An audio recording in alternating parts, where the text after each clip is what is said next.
নমস্কার। হিন্দু শাস্ত্রের পরম্পরা অনুযায়ী প্রতিটি বিবাহিত নারীর দেখবেন হাতে একটি শাখা, একটি পলা, একটি নোয়া বা লোহা ধারণ করা শাস্ত্র অনুযায়ী আখ্যা দেওয়া হয়েছে।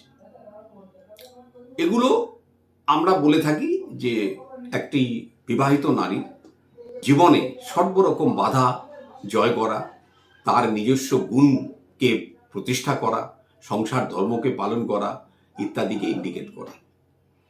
আজকে এটা জানলে অবাক হবেন যে এই যে তিনটে জিনিস, শাখা, পলা এবং নোয়া, এর কিন্তু সাইন্টিফিক্যাল রিজনও আছে। আজকে সাইন্টিফিক্যাল রিজনটা একটু ছোট করে বলে নিই, তারপরে আধ্যাত্মিক ব্যাপারটা একটু আলোচনা করি। আমাদের যে হাত, এই হাতের এই পোর্শনটার মধ্যে প্রতিটি মানুষের দেখবেন রিপ্রোডাক্টিভ সিস্টেম, তার অর্গানগুলো কানেক্টেড। মানে এই জন্য এই জায়গাতে ঘড়ি পরার মান্যতা, কোনো মৌলি বাঁধার মান্যতা, মহিলাদের চুড়ি পরার মান্যতা, শাখা, পলা ইত্যাদি পরা। কারণটা কি?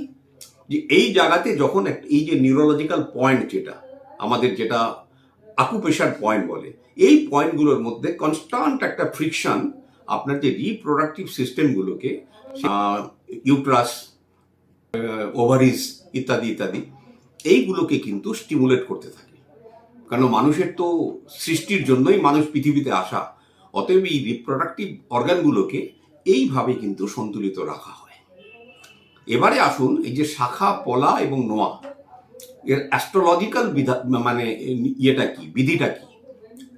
শাখা মানে যে শঙ্খ থেকে কেটে যেটা তৈরি করে এবং সেটা মানুষের ধারণও করে বিবাহিত মহিলারা। শাখা রিপ্রেজেন্ট করে চন্দ্রমা। কারণ যখনই কোনো একটা শাখা মানুষ ধারণ করে, কোনো মহিলা, তার মাথাটা শীতল থাকে, শতগুণের অধিকারী না। কেন শাখা, পলা, লোহাটা শতগুণ, রজগুণ আর তমগুণের অধিকারী করে একটা মহিলাকে। অতএব চন্দ্রমা এখানে যুক্ত হলো। দ্বিতীয় কে আসলো? লাল, যেটা হলো পলা।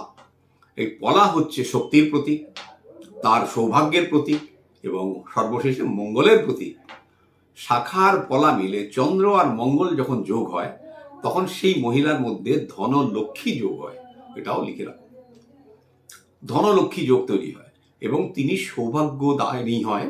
সংসারকে সর্বোত্তভাবে পালন করার ক্ষেত্রে তার বিরাট একটা ভূমিকা থাকে। এই জন্য দেখবেন অনেক বিবাহিত পুরুষের বিয়ের পরে তার জীবনের ভাগ্যোদয় ঘটে। কারণ হচ্ছে সেই তার পেছনের কারিগর নেপথ্যে কিন্তু তার স্ত্রী। এটা মনে রাখবেন। আপনার হয়তো আছে কর্মপ্রচেষ্টা, কিন্তু পেছনের কারিগর কিন্তু আপনার ওয়াইফ। এটা আজকে বলে রাখলাম। অতঃপর আসলো কি? নোয়া, যেটাকে লোহা বলি। এই লোহাটা হলো তমগুণের প্রতীক। মানে তার জীবনী শক্তি, সংসার ধারণ করার ক্ষমতা এবং শরীরের আয়রনের যদি কোনো ঘাটতি থাকে সেটাকে ব্যালেন্স করা, তার জন্য হচ্ছে লোহা। কোনো শুধু আধ্যাত্মিক ব্যাপার নয়, এটা নট অনলি স্পিরিচুয়াল, এর মধ্যে পুরো সায়েন্স লুকিয়ে আছে। শাখা, পলা মানে চন্দ্রমঙ্গল। এবারে মনে করুন, লোহা যখন শরীরে যুক্ত হলো, শরীর এনার্জেটিক হলো। শনির প্রভাব থেকে আপনি ভালো থাকবেন।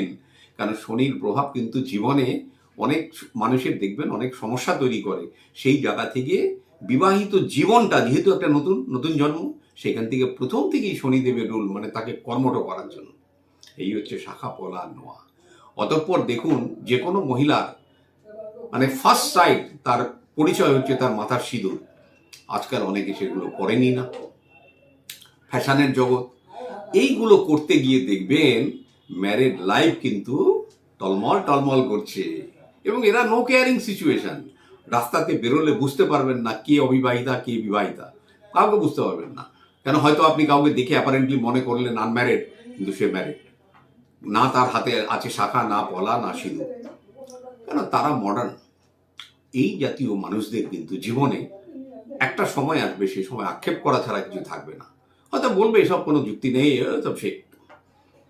সিঁদুর, সেটাও একটা মঙ্গলের চিহ্ন এবং এই সিঁদুরটা চেষ্টা করবেন সবসময় বিশুদ্ধ সিঁদুর নিতে।